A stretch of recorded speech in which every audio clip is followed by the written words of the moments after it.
Bonsoir à tous, j'espère que vous allez bien et j'aimerais vous dire que Dieu est là pour vous bénir, alléluia, et sa parole, elle est là afin de d'accomplir des miracles encore dans les cœurs, dans les vies. Peut-être tu as besoin d'une guérison ce soir, peut-être tu as besoin de voir quelque chose changer, être transformé dans ta vie, et c'est une bonne chose que tu sois là parce que Jésus est vivant et tu peux l'invoquer, tu peux prier et il est celui qui peut te répondre. Mais j'aimerais surtout mettre l'accent ce soir sur le fait que tu as besoin d'être sauvé et que tu as besoin d'être guéri et délivré, alléluia, parce que les miracles de Jésus-Christ ont accompagné le message de l'Évangile, le message qui appelait les contemporains de Christ, son peuple, les Israélites, quels qu'ils soient, quelle que soit leur nationalité, et à être finalement en paix avec le Père, avec l'Éternel Dieu, à se repentir, comme nous dit la parole de Dieu. Voici la bonne nouvelle du royaume des dieux. Repentez-vous, car le royaume des cieux est proche. Amen. Et pour ce soir, pour voir un petit peu tout ce qui concerne la justice, la justification et la grâce, j'aimerais alors lire un texte de l'Ancien Testament pour illustrer tout ça. Un texte qui est très évocateur, très fort. Et je vous prierai vraiment d'être attentif afin de discerner tous les détails qui sont mentionnés dans ce texte et qui sont finalement l'histoire de la grâce, qui sont là pour témoigner combien Dieu agit à notre égard. Et pour cela, on va aller dans le livre des rois, le premier livre des rois, chapitre 2 et au verset 8. 8 et 9 pour une première lecture. Voici donc ce que dit la parole de Dieu. C'est le roi David qui parle et il parle à son fils Salomon. Voici, tu as près de toi Shimi, fils de Guéra, benjamite de Bachurim. Il a prononcé contre moi des malédictions violentes, mais le jour où j'allais à Mahanaïm, mais il descendit à ma rencontre vers le Jourdain et je lui jura par l'Éternel en disant, je ne te ferai point mourir par l'épée. Maintenant, tu ne le laisseras pas impuni, car tu es un homme sage et tu sais comment tu dois le traiter. Tu feras descendre, ensanglanté, ses cheveux blancs dans le séjour des morts. Voici donc le premier texte que nous venons de lire, texte qui est au premier abord assez virulent, assez violent. Et je pense qu'il est aussi important de le remettre dans son contexte. Ici, le roi David est donc à la fin de sa vie, il a régné en Israël pendant 40 années. Et voici que vient le moment de la passation du pouvoir, c'est son fils Salomon qui va accéder au trône. Et nous avons ici, au travers de ce chapitre 2, les dernières volontés du roi David qui va transmettre à son fils sur des choses qu'il doit régler, sur des choses qu'il doit faire. Et pour remettre un petit peu ce texte dans le contexte, une période de la vie du roi David où il était comme un exilé vis-à-vis de son royaume, de la royauté d'Israël. Il va errer un peu en Israël et dans les pays environnants. Et voici que lorsqu'il va revenir, qu'il va revenir au pays d'Israël, voici que Shimi va donc aller à son encontre et prononcer des paroles de malédiction. Et tout cela me fait penser un petit peu finalement à ce que David ici, dans cette histoire, il incarne finalement, il est la figure de Dieu le Père, de celui qui finalement doit régner sur le pays. Et j'aimerais dire que Dieu doit régner dans nos cœurs, il est celui qui veut régner dans nos vies, il est celui qui veut se révéler à nous, il est celui qui veut changer des vies, changer des cœurs. Et nous avons donc ici la confrontation entre le roi David et Shimi, qui est en parallèle la confrontation entre Dieu et les hommes. Finalement, nous sommes comme Shimi, nous sommes là par notre bouche et par notre comportement, toujours en rébellion et en opposition à Dieu. Nous sommes là en train de, comme dit l'Écriture, en train de poursuivre notre chemin et il n'y a pas un juste, nous dit la parole de Dieu. Tous se sont égarés, personne ne recherche Dieu, nous dira l'Écriture. Et nous sommes donc Shimi en train de nous opposer aux choses de Dieu, à la volonté de Dieu, alors que la parole de Dieu nous révèle que Dieu le Père est le Créateur, il est celui qui est souverain, qui règne, il est celui qui a créé les cieux, la mer, et ces choses ont été enseignées à Mélodie, comme nous l'avons entendu au travers de son témoignage. Ce sont des choses qu'elle a reçues Et comme Chimie, Mélodie, à un moment donné de sa vie, a eu une période de rébellion, il y a eu une période finalement, se rebeller contre les hommes, c'était en quelque sorte se rebeller contre Dieu, se rebeller contre l'autorité, se rebeller contre des choses instituées dans sa vie, c'est aussi en fait se rebeller contre Dieu. Et voici que Chimie, donc, il va prononcer des paroles de malédiction envers le roi David. Et j'aimerais quand même rappeler que dans le contexte, en Israël, maudire loin de l'Éternel, maudit celui que Dieu a choisi pour régner, était passible de mort. C'était la loi, c'était les choses qui ont été instituées par Dieu. Et Shimi encourait quelque chose de très très grave. Malgré que David, du son vivant, lui ait dit « Je te pardonne, je ne te ferai point de mal », j'allais dire la pensée de David a changé lorsqu'il allait rendre l'âme, lorsqu'il allait passer le pouvoir à son fils. Il y avait quand même un problème qui était là. Face à ce que Chimie avait prononcé, il fallait que le problème soit réglé. Et je crois que c'est un petit peu l'histoire de l'homme qui finalement est en opposition toujours à Dieu, remet en cause la création, remet en cause les choses qui sont là autour de nous, fondées depuis le commencement, qui témoignent de la sagesse de Dieu, de la puissance de Dieu. Nous ne savons comment expliquer encore avec précision, avec exactitude le monde dans lequel nous vivons, et pourtant nous sommes constamment en train de le remettre en question, en train de réfuter toutes ces choses. L'homme est enclin à refuter et à refuser l'autorité qui se situera toujours au-dessus de lui.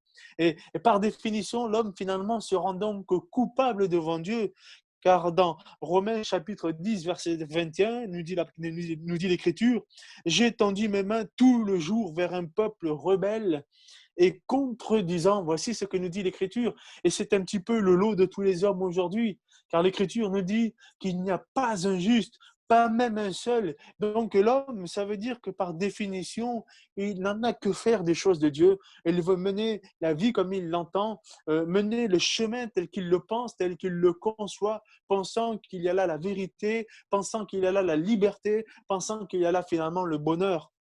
Mais la parole de Dieu nous dit que finalement, suivre nos pensées, suivre notre volonté, suivre notre conception, notre vision, ne fait pas de nous des hommes libres, des hommes qui finalement pourront, peuvent se vanter de quoi que ce soit, se justifier de quoi que ce soit. Mais la parole de Dieu dit que ça ne fait uniquement de nous des hommes coupables devant Dieu, parce que ce n'est pas parce que nous réfutons Dieu, que nous refusons de croire en lui, que ça annule complètement son existence. Bien au contraire, Dieu est Dieu et il est immuable et il règne de tout temps et de toute éternité, nous dit la parole de Dieu.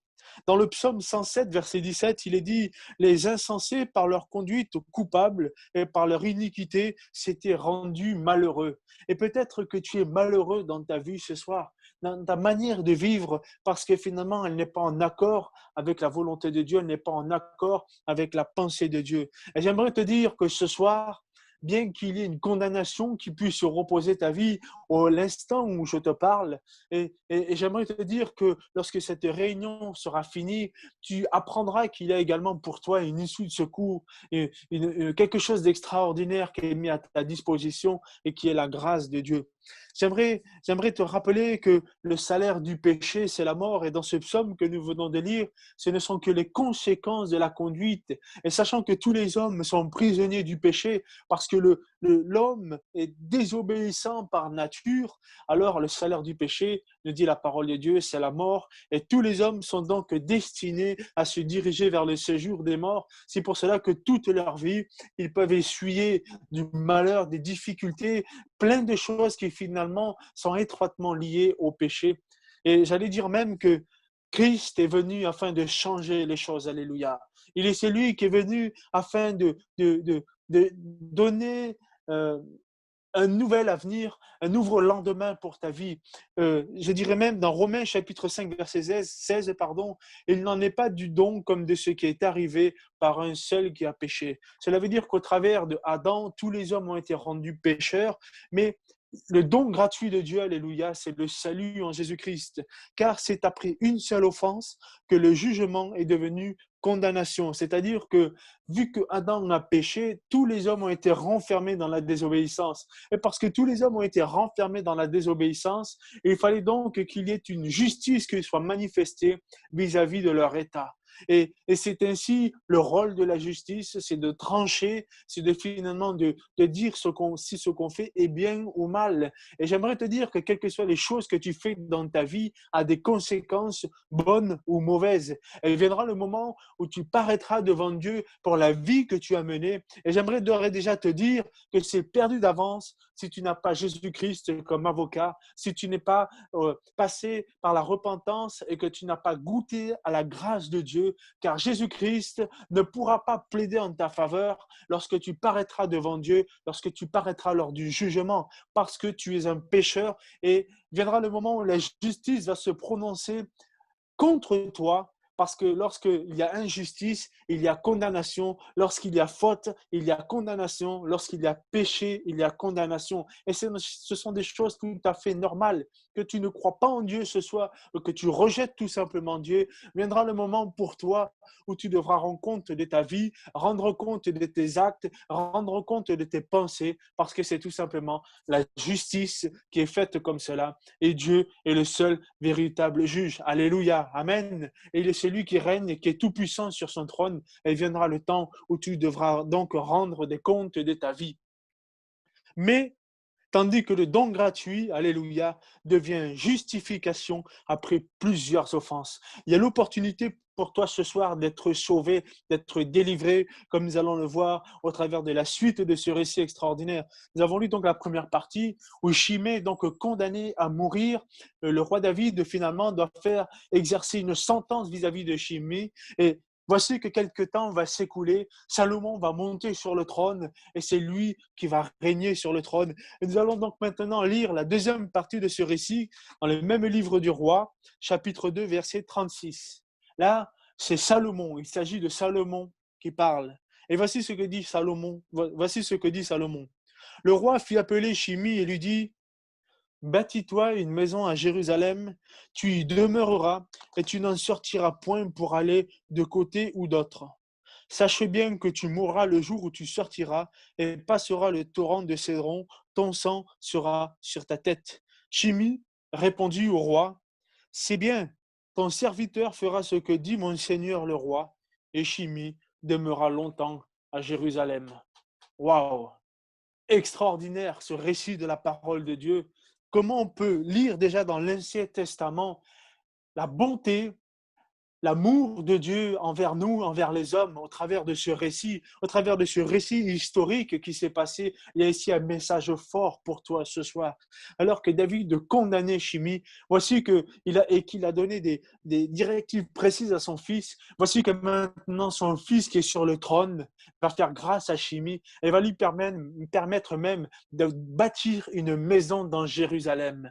Du temps s'est écoulé. Et j'aimerais te dire qu'il y a un temps qui s'est écoulé, un temps lorsque Dieu s'est révélé aux hommes jusqu'à la venue de Jésus-Christ sur la terre. Alléluia. Un temps s'est écoulé où il y a eu la loi et le temps est venu, au temps de Jésus-Christ, de manifester la grâce de Dieu.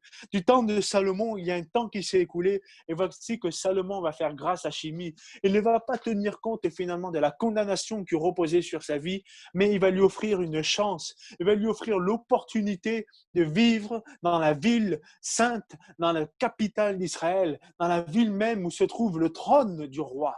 Jérusalem, alléluia. Et quelque chose d'extraordinaire au travers de ce verset nous révèle l'amour de Dieu, car Dieu a tant aimé le monde, et nous avons chanté. Dieu a tant aimé chacun de nous, chacun des êtres humains, qu'il a envoyé son Fils Jésus-Christ, afin qu'aucun ne périsse, mais qu'il ait la vie éternelle. Alléluia.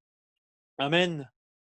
La grâce, c'est une faveur imméritée. Chimée ne méritait absolument pas la faveur de Salomon, mais c'est seulement Salomon qui a usé de grâce à son égard. Tout comme personne d'entre nous, aucun homme ne mérite la grâce de Dieu, mais c'est Dieu qui offre sa grâce. C'est Dieu qui met cette grâce à notre disposition au travers de son Fils bien-aimé Jésus-Christ. Car la parole de Dieu nous dit que Christ est venu, alléluia, afin d'accomplir la loi, afin que nous soyons justifiés. Amen.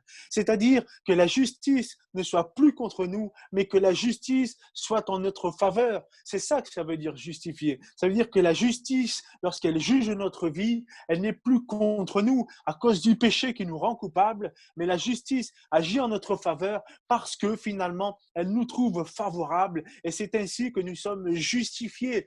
La justification, c'est la justice en notre faveur. C'est la justice qui plaide en notre faveur afin que nous soyons justes. Amen. Voici ce que c'est la justification. Et voici qu'il est important pour nous de comprendre ces choses. Le message de l'Évangile, c'est quelque chose de réel et c'est quelque chose qui est à notre portée d'intelligence, à notre portée de main, afin que nous puissions bien comprendre. Car nous ne pourrons pas dire un jour, nous ne savons pas ou nous n'avons pas compris. Toutes ces choses sont là à notre disposition. Alléluia. Dans 2 Corinthiens, chapitre 5, verset 21, il nous est dit, celui qui n'a point connu le péché, il l'a fait devenir péché. Ce verset nous parle de Christ. Christ a été envoyé, alléluia, a été envoyé afin de détourner la colère de Dieu, afin de détourner la condamnation qui repose sur notre vie, afin que nous puissions avoir accès à cette grâce, afin que nous soyons finalement sauvés, alléluia. Et j'aimerais, et la suite de ce verset nous dit, afin que nous devenions en lui, alléluia, en lui, en Jésus-Christ, justice de Dieu. Peut-être que toi, ce soir, tu penses pouvoir te justifier devant Dieu, mais j'aimerais te dire que tu te trompes. Le seul moyen pour toi d'être juste, c'est finalement d'être justifié en Jésus-Christ. Et qu'il est véritablement important pour toi ce soir de te placer sous le sang de Christ afin que tu sois pardonné, afin que tu sois réconcilié avec Dieu le Père. Éphésiens chapitre 1, verset 7. En lui, nous avons la rédemption par son sang, la rémission des péchés selon la richesse de sa grâce. Alléluia. Romains chapitre 5, verset 9. À plus forte raison, donc, maintenant que nous sommes justifiés par son sang, serons-nous sauvés par lui de la colère à venir. Alléluia. La parole de Dieu nous dit que Christ est venu afin que nous soyons purifiés, afin que nous soyons justifiés, afin que nous soyons pardonnés. Alléluia. Parce que Christ est celui qui est venu nous réconcilier avec le Père. Peut-être que tu es malheureux dans ta vie ce soir, mais j'aimerais te dire que tu as la possibilité ce soir d'être réconcilié avec Dieu le Père. Parce que Christ a tant aimé le monde, Dieu a tant aimé le monde, mais Christ t'a tant aimé qu'il a accepté finalement d'être coupable pour toi. Il a accepté d'être coupable afin que la colère de Dieu qui repose sur ta vie, puisse s'abattre sur lui. Car la parole de Dieu nous dit que le châtiment s'est abattu sur lui afin que nous soyons pardonnés, afin que nous soyons justifiés. Alléluia. J'aimerais terminer ce verset, ce message dans 2 Corinthiens chapitre 3 verset 9. Si le ministère de la condamnation a été glorieux, le ministère de la justice est de beaucoup supérieur en gloire. Alléluia. Romains 3 verset 23 à 24. Car tous ont péché, sont privés de la gloire de Dieu et ils sont gratuitement justifiés par sa grâce, par le moyen de la rédemption qui est en Jésus-Christ. Alléluia. J'aimerais, au travers du récit de la parole de Dieu que nous venons de lire, mettre l'accent sur quelque chose d'important aussi. Chimée n'a pas, été insolent ou quoi que ce soit. Il a simplement accepté les choses comme elles se sont présentées à lui parce qu'il avait conscience, il était conscient finalement qu'il devait répondre de son acte et de ses paroles. Voici que Salomon va lui dire, bâtis-toi une maison à Jérusalem. Et j'aimerais te dire de la part de Dieu ce soir que tu peux aussi avoir ta place dans le royaume de Dieu, que tu peux aussi avoir ta place dans l'éternité, que tu peux dès à présent, aujourd'hui, construire et bâtir ton éternité, bâtir ta vie dans la présence de Dieu. Cette présence qui t'a été finalement séparée, interdite à cause du péché, ce soir, tu as la possibilité, au travers du sang de Jésus-Christ, de pouvoir entrer dans la présence de Dieu parce que tu es justifié et tu es rendu saint, nous dit l'Écriture. J'aimerais mettre l'accent aussi sur quelque chose, c'est que Chimie a accepté les choses. Et le message de l'Évangile, le message de Christ, c'est celui-là, c'est je suis venu afin que tu sois sauvé. Et les hommes, finalement, ont le choix entre refuser et rejeter cela ou accepter. Chimie a accepté. Et toi, ce soir, est-ce que tu vas accepter le don gratuit de Dieu? Est-ce que ce soir, tu vas accepter la grâce de Dieu, cette faveur qui est à ta disposition afin que tu sois pardonné, afin que tu sois sauvé. Le message de l'Évangile, c'est un message libérateur, un message salvateur au vu de notre condition, au vu de notre condamnation. Et combien il est important pour nous alors de recevoir cela par la foi, mais aussi au travers de la repentance. Dans Luc chapitre 5, verset 32, je ne suis pas venu appeler à la repentance les justes, mais des pécheurs. Alléluia. Le message de l'évangile s'adresse à l'humanité parce que l'humanité est condamnée sous la puissance du péché. Et ce soir, par la foi, tu peux recevoir ce message. Ce soir, par la foi, tu peux recevoir le pardon de tes péchés parce que Christ a tout accompli à la croix du Calvaire. Il est mort, nous dit la parole de Dieu. Il est mort et il est bien plus ressuscité afin qu'en lui nous ayons la vie et que nous ayons une vie abondante. Dans Jérémie 31, verset 34, car je pardonnerai leur iniquité et je ne me souviendrai plus de leurs péchés. Ésaïe 44, verset 22, j'efface tes transgressions comme un nuage et tes péchés comme une nuée. Reviens à moi, car je t'ai racheté. Alléluia. Amen, alléluia, quel message extraordinaire, quelle espérance pour nous, quelle espérance pour toi ce soir. Dieu te dit qu'il t'a racheté, Dieu te dit qu'il t'aime, Dieu te dit que tu peux avoir un avenir et une espérance en lui. Dieu t'appelle ce soir à venir à Jérusalem. C'est une manière de parler. Dieu t'appelle ce soir à venir dans sa présence en Jésus-Christ. J'aimerais terminer ce récit avec la suite.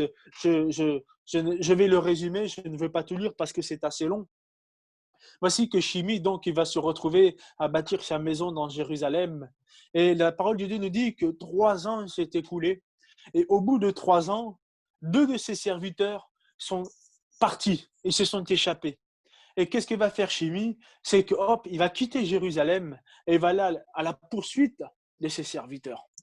Et que nous dit la parole de Dieu? Parce il a finalement quitté Jérusalem, il a finalement quitté la présence de Dieu, alors il a rompu à l'alliance qu'il avait faite avec Salomon.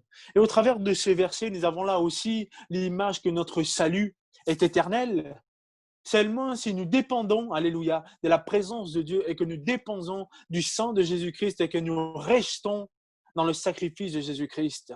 Cela veut dire aussi que toute personne qui s'éloigne de la grâce de Dieu sera finalement placée sous la condamnation. Toute personne qui finalement s'éloigne verra son salut être perdu. Et je m'adresse à toi ce soir aussi, peut-être, qui a besoin de revenir. Tu as peut-être besoin de revenir. Le message de l'évangile, il est pour toi ce soir. Ou si tu penses que tu peux t'éloigner de ce que Dieu a institué, des règles qu'il a fixées. Salomon lui a dit, tu demeureras à Jérusalem. Et la parole de Dieu nous dit de demeurer en Christ et de veiller sur notre salut, de travailler à notre salut. Notre salut n'est pas garanti. Notre salut, finalement, je dirais qu'il est garanti si nous restons en Jésus-Christ, mais si nous ne restons pas en Christ, notre salut n'est pas garanti. Et il est important pour nous de veiller. Il est important pour toi ce soir de faire attention à ta manière de vivre, car tu peux perdre ton salut. Car voici ce que nous dit la parole. Shimi a dû répondre de son acte et de sa décision. Et j'aimerais mettre l'accent sur quelque chose. Shimi a perdu la vie à cause de ses serviteurs. Même s'il avait la responsabilité de se souvenir de son alliance, il y a eu une source à cela, ça a été ses serviteurs. Peut-être que tu es en train de perdre ton salut à cause de quelqu'un ou à cause de quelque chose. Peut-être qu'il y a quelque chose dans la vie qui te tient lié et qui t'éloigne de Dieu, qui t'éloigne finalement de la présence de Dieu. Et j'aimerais te dire qu'il est important pour toi de faire attention et de te séparer de ces choses afin de ne pas perdre ton salut. Parce que viendra le moment où tu devras rendre des comptes à Dieu. Car la parole de Dieu dans Hébreu, j'aimerais le lire avec vous, dans Hébreu chapitre 10, versets 26 à 29, voici ce que nous dit la parole de Dieu. Car si nous péchons volontairement après avoir reçu la connaissance de la vérité, il ne reste plus de sacrifice pour les péchés, mais une attente terrible du jugement de l'ardeur d'un feu qui dévorera les rebelles. Celui qui a violé la loi de Moïse meurt sans miséricorde sur la déposition de 2 ou de 3 témoins. De quel pire châtiment pensez-vous que sera jugé digne celui qui aura foulé aux pieds le Fils de Dieu, c'est-à-dire Jésus-Christ, qui aura tenu pour profane le sang de l'alliance par lequel il a été sanctifié et qui aura outragé l'esprit de la grâce? Voici ce que nous dit la parole de Dieu. Attention, mon ami. Le message de ce soir, c'est celui-là. Christ a tout accompli à la croix du calvaire afin que tu sois réconcilié avec Dieu. Et cela est mis à ta disposition ce soir. C'est la grâce de Dieu pour toi, afin que tu sois réconcilié et que tu vois ta vie transformée. J'aimerais aussi te dire et te rappeler, attention, demeure dans la présence de Dieu et ne laisse pas des choses finalement te coûter ton salut. Celui qui perdra sa vie à cause de moi la gagnera. Alléluia. C'est ce que nous dit la parole de Dieu. C'est-à-dire finalement d'abandonner toute sa vie et de la remettre totalement dans les mains de Dieu et finalement de laisser Dieu régner dans notre vie, transformer notre cœur. Alléluia. Que le Seigneur vous bénisse dans ces temps particuliers. J'aimerais vous inviter à courber les fronts. On va se tenir simplement dans la présence de Dieu et c'est simplement un appel pour celles et ceux qui finalement voudraient être sauvés ce soir, recevoir le pardon des péchés, finalement être réconciliés, vouloir entrer dans la présence de Dieu. C'est un appel simplement ce soir de la part de Dieu au travers de sa parole. Si tu as besoin de la grâce de Dieu, si tu veux qu'on prie pour toi aussi, t'invite à écrire dans la partie conversée, moi, ou simplement, j'ai besoin de la prière, j'ai besoin. Et j'aimerais t'inviter aussi ce soir, par la foi, à te repentir finalement, à confesser ton péché et à reconnaître que Christ est le seul moyen pour toi d'être sauvé. Oui, par la foi, simplement de recevoir cela. J'aimerais simplement t'inviter maintenant. Seigneur, nous te bénissons pour ta parole. Elle est la vérité et elle nous conduit dans toute la vérité. Tu as tout accompli, Seigneur, afin de nous révéler ce que nous sommes et qui tu es. Alléluia. Merci pour les sacrifices de Jésus-Christ, afin que nous soyons pardonnés, afin que nous soyons sauvés, Père. Je te prie ce soir de faire grâce encore, parce que le temps de la grâce n'est pas encore terminé. Et ce soir, tu veux user de grâce, afin que quiconque confesse ses péchés soit béni, soit pardonné, soit réconcilié avec toi. Merci, Seigneur, de bénir alors cette personne, Seigneur, qui ce soir veut recevoir le pardon de ses péchés. Merci, Seigneur, de la bénir, de la visiter. Alléluia. Merci, Seigneur, pour tout ce que tu vas faire. S'il y a d'autres personnes ce soir qui veulent être réconciliées avec le Seigneur et être, j'allais dire, dans la présence de Dieu. Alléluia. Approchez-vous du trône de la grâce ce soir, parce que la grâce est à votre disposition. Christ a tout accompli à la croix du calvaire. N'hésitez pas à invoquer le Seigneur. Ouvrez-lui votre cœur et le Seigneur va déverser son amour. Alléluia. Parce qu'il est celui qui agit encore aujourd'hui. Alléluia.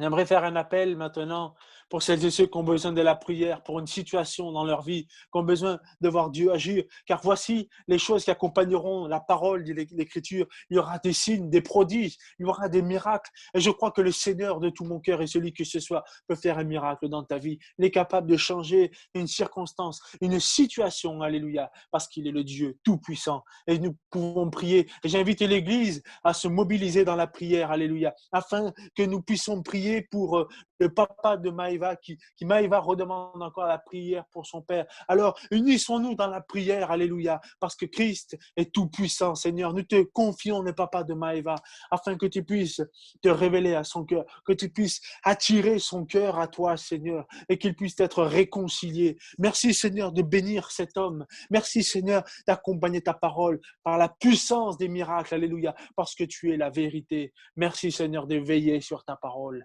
À toi soit toute la gloire, à toi soit l'honneur, à toi soit la puissance, le règne, l'autorité, Jésus. Amen. Que le Seigneur vous bénisse.